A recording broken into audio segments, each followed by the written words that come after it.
تا میتونید برای بچه هاتون فضای باز ایجاد کنید. ببرید توی یه فضایی که افق دید بچه تو کوه. ما بچه هامون حتی اگر کارگاه هم میرن یه دانشی میگیرن توی یک دونه بلک باکس نشستن دارن میگیرن. همه جا غرقگی در طبیعت، در فکر، در بازی خوبه، اما غرقگی در تکنولوژی خوب نیست.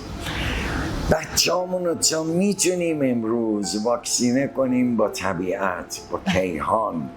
حتی تو علوم تکنولوژی اگه میخوایم نجوم یادشون بدیم، حیات وحش یادشون بدیم، یعنی اگه بچه ها قراره که بشینن پایین دستگاه چیز ببینن، کیهان، رشد که حیوانات، نمیدونم زیر آب، یعنی یک ببینید ما از هویت تعریفمون چیه؟ هویت میگیم یه چیز فردیه که در یه چیز اجتماعی پرورده میشه و شکل، حالا با تمام تعادل.